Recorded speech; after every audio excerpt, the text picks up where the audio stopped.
पिछले एक वर्ष से सारी दुनिया में इस बात की चर्चा थी कि ग्लोबल वार्मिंग के सामने दुनिया कौन से कदम उठाए, किन बातों का संकल्प करें और उसकी पूर्ति के लिए कौन से रास्ते अपनाएं।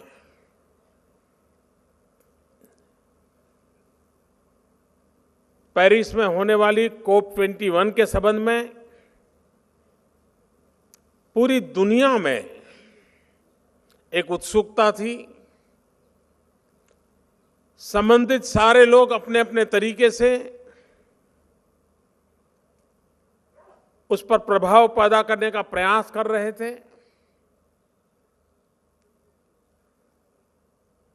और करीब करीब 2 सप्ताह तक दुनिया के सभी देशों ने मिलकर के इन विषयों के जो जानकार लोग हैं वो विश्व के सारे वहां इकट्ठे आए, चर्चाएं की और इस बड़े संकट के सामने मानव जात की रक्षा कैसे करें उसके लिए संकल्पबद्ध होकर के आगे बढ़े। COP21 के निर्णयों के संबंध में तो विश्व में भली भांति बातें पहुंची है, लेकिन पेरिस की धरती पर एक तरफ जब COP21 की चर्चाएं चल रही थी तब 2 महत्वपूर्ण इनिशिएटिव लिए गए। इन दोनों महत्वपूर्ण इनिशिएटिव में भारत और फ्रांस ने बहुत ही महत्वपूर्ण भूमिका निभाई। एक इनिशिएटिव, एक तरफ तो ग्लोबल वार्मिंग की चिंता है, मानव जात को पर्यावरण के संकटों से रक्षित करना है, और दूसरी तरफ मानव जात की आवश्यकताओं की पूर्ति भी करनी है। जो डेवलपिंग कंट्रीज हैं उन्हें अभी विकास की नई ऊंचाइयों को पार करना बाकी है, और ऊर्जा के बिना विकास संभव नहीं होता है। एक प्रकार से ऊर्जा विकास यात्रा का अहम पूर्ण अंग बन गई है, लेकिन अगर फॉसिल फ्यूल से ऊर्जा पैदा करते हैं तो ग्लोबल वार्मिंग की चिंता सताती है, पर्यावरण की चिंता सताती है। और अगर ऊर्जा पैदा नहीं करते हैं तो न सिर्फ अंधेरा छाया जाता है, जिंदगी अंधेरे में डूब जाती है। और ऐसी दुविधा में से दुनिया को बचाने का रास्ता क्या हो सकता है? और तब जाकर के अमेरिका, फ्रांस, भारत तीनों ने मिलकर के एक इनिशिएटिव लिया है, और वो इनिशिएटिव है इनोवेशन का। नई खोज हो, नए संसाधन निर्माण हो, हमारे वैज्ञानिक, हमारे टेक्नीशियंस, हमारे इंजीनियर्स वो नई चीजें लेकर के आए कि जो पर्यावरण पर प्रभाव पैदा न करती हो, ग्लोबल वार्मिंग से दुनिया को बचाने के लिए रास्ता दिखाती हो, और ऐसे साधनों को विकसित करें जो एफोर्डेबल हो, सस्टेनेबल हो और गरीब से गरीब व्यक्ति की पहुंच में हो। तो इनोवेशन के लिए एक बहुत बड़ा अभियान चलाने की दिशा में अमेरिका, फ्रांस और भारत दुनिया की ऐसी सभी व्यवस्थाओं को साथ लेकर के आगे बढ़ने का बड़ा महत्वपूर्ण निर्णय किया, उसको लॉन्च किया गया।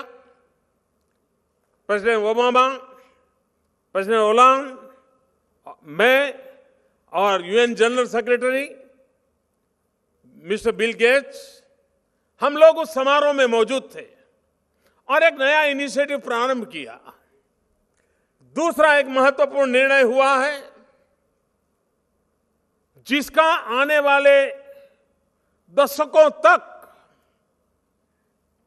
मानव जीवन पर बड़ा ही प्रभाव रहने वाला है। दुनिया में कई प्रकार के संगठन चल रहे हैं। ओपेक कंट्रीज के संगठन है, G20 है, G4 है, सार्क है, यूरोपियन यूनियन है, आसियान कंट्रीज है। कई प्रकार के संगठन दुनिया में बने हुए हैं। भारत ने एक विचार रखा विश्व के सामने कि अगर पेट्रोलियम पैदावार करने वाले देश इकट्ठे हो सकते हैं, अफ्रीकन कंट्रीज एक हो सकते हैं, यूरोपियन कंट्रीज एक हो सकते हैं, क्यों न दुनिया में ऐसे देशों का संगठन खड़ा किया जाए जिन देशों में 300 दिवस से ज्यादा वर्ष में सूर्य का प्रकाश उपलब्ध होता है। ये सूर्य ये बहुत बड़ी शक्ति का स्रोत है। सारा जीवन को चलाने में, सृष्टि को चलाने में सूर्य की अहम भूमिका है। क्यों न हम उसको एक ताकत के रूप में स्वीकार करके विश्व कल्याण का रास्ता खोजें। 300 से अधिक दिवस सूर्य का लाभ मिलता है, ऐसे दुनिया में करीब करीब 122 देश हैं। और इसलिए विचार आया क्यों न हम 122 देशों का जो कि सूर्य शक्ति से प्रभावित है उनका एक संगठन करें। भारत ने इच्छा प्रकट की, फ्रांस के राष्ट्रपति जी ने मेरी पूरी मदद की। हम कंधे से कंधा मिलाकर के चले, दुनिया के देशों का संपर्क किया और नवंबर महीने में पेरिस में जब कॉन्फ्रेंस चल रही थी, 30 नवंबर को दुनिया के सभी राष्ट्रों के मुखिया उस समारोह में मौजूद थे और एक इंटरनेशनल सोलर अलायंस इस नाम की संस्था का जन्म हुआ। उसमें इस बात का निर्णय हुआ कि इसका ग्लोबल सेक्रेटेरिएट हिंदुस्तान में रहेगा। ये इंटरनेशनल सोलर अलायंस, इसका हेडक्वार्टर गुड़गांव में बन रहा है।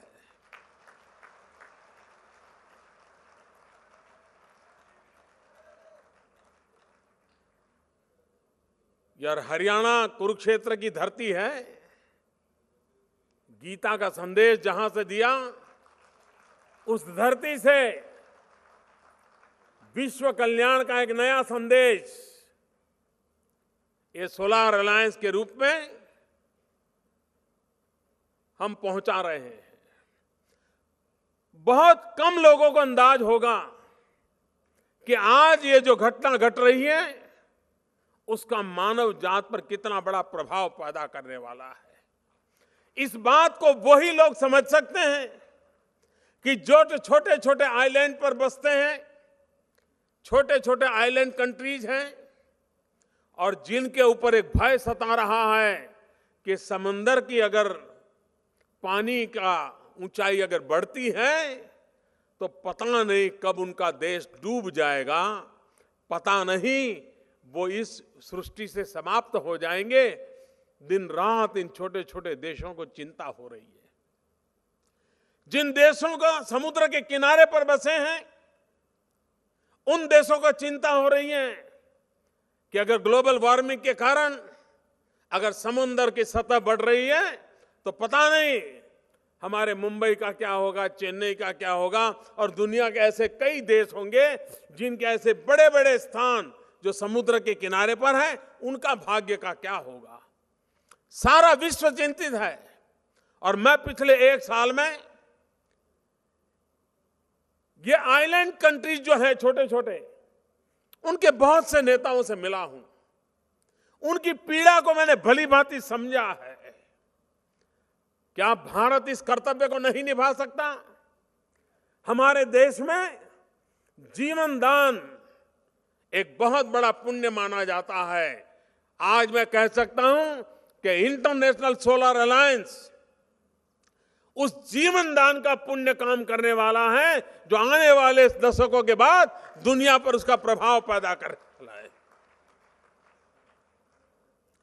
सारा विश्व कहता है कि टेम्परेचर कम होना चाहिए, लेकिन टेम्परेचर कम करने का रास्ता भी सूर्य का टेम्परेचर ही है। एक ऊर्जा से दूसरा ऊर्जा का संकट मिटाया जा सकता है और इसलिए विश्व को ऊर्जा की आवश्यकता की पूर्ति भी हो, इनोवेशन का काम भी हो और सोलार को लेकर के जीवन के क्षेत्रों में कैसे प्रभावित हो उस दिशा में काम करने के लिए बना है। ये बात सही है कि इंटरनेशनल सोलर अलायंस इसका हेडक्वार्टर हिंदुस्तान में हो रहा है, गुड़गांव में हो रहा है, लेकिन ये इंस्टीट्यूशन हिंदुस्तान की इंस्टीट्यूशन नहीं है। ये ग्लोबल इंस्टीट्यूशन है, ये इंडिपेंडेंट इंस्टीट्यूशन है। जैसे अमेरिका में यूनाइटेड नेशन है, लेकिन वो पूरा विश्व का है। जैसे WHO है, पूरे विश्व का है। वैसे ही ये इंटरनेशनल सोलर अलायंस का ये हेडक्वार्टर ये पूरे विश्व की धरोहर है और ये इंडिपेंडेंट चलेगा। अलग अलग देश के लोग इसका नेतृत्व करेंगे, अलग अलग देश के लोग इसकी जिम्मेवारी संभालेंगे, उसकी एक पद्धति विकसित होगी। लेकिन आज उसका सेक्रेटरीट बन रहा है। उस सेक्रेटरीट के माध्यम से इस बात को हम आगे बढ़ाना चाहते हैं। भारत ने ऊर्जा के क्षेत्र में परंपरागत प्राकृतिक संसाधनों का उपयोग करने का बीड़ा उठाया है। भारत ने जब यह कहा कि हम 175 गीगावाट रिन्यूएबल एनर्जी की ओर जाना चाहते हैं, तब दुनिया के लिए बड़ा अचरज था। भारत में गीगावाट शब्द भी नया है कि हम मेगावाट से आगे सोच ही नहीं पाते थे। हम आज गीगावाट पर सोच रहे हैं और 175 gigawatt solar energy, wind energy, nuclear energy, biomass से होने वाली एनर्जी, इन सारे स्रोतों को, हाइड्रो एनर्जी, ये हम उपलब्ध कराना चाहते हैं। और मुझे खुशी है कि आज भारत 5000 मेगावाट से ज्यादा सोलर एनर्जी उसने ऑलरेडी इंस्टॉल कर दी है। ये इतने कम समय में जो काम हुआ है वो उस कमिटमेंट का परिणाम है कि क्या भारत मानव जात के कल्याण के लिए, मानव जात की रक्षा के लिए, प्रकृति की रक्षा के लिए, ये पूरा जो सृष्टि है उस सृष्टि की रक्षा के लिए भारत कोई अपना योगदान दे सकता है क्या? उस योगदान को देने के लिए ये बीड़ा उठाया है। मैं फ्रांस के राष्ट्रपति का हृदय से बहुत आभारी हूं कि इस चिंता के संबंध में ग्लोबल वार्मिंग, एनवायरनमेंट के इश्यूज, इसके समाधान के जो रास्ते हैं उनकी सोच भारत की सोच से बहुत मिलती जुलती है। क्योंकि फ्रांस के वैल्यूज और भारत के वैल्यूज काफी समानता रखते हैं और इसलिए पिछले वर्ष अप्रैल महीने में हम दोनों मिले थे तो हमने तय किया था कि हम COP21 के समय एक किताब निकालेंगे और विश्व के अंदर परंपरागत रूप से इन इश्यू पर कैसे देखा गया इसको रिसर्च करेंगे। और हम दोनों ने मिलकर के उस किताब की प्रस्तावना लिखी है और विश्व के सामने उन्हीं के मूलभूत चिंतन क्या थे ये प्रस्तुत किया है। ये चीजें इसलिए हम कर रहे हैं कि मानव जात को इस संकट से बचाने के रास्ते जो खोजे जा रहे हैं वो एक सामूहिक रूप से प्रयत्न हो, इनोवेटिव रूप में प्रयत्न हो और परिणाम वो निकले जो मानव जात की आवश्यकता है उसकी पूर्ति भी करें, लेकिन प्रकृति को कोई नुकसान न हो। हम वो लोग हैं जिन्होंने, पूर्वजों ने, इस धरती ने हमें प्रकृति से प्यार करना सिखाया है। हमें कभी भी प्रकृति का शोषण करने के लिए नहीं सिखाया गया है। हमें पौधे में भी परमात्मा होता है, ये बचपन से सिखाया गया है। ये हमारी परंपरा है। अगर ये परंपरा है तो हमें विश्व को उसका लाभ पहुंचे, उस दिशा में कुछ करके दिखाना चाहिए।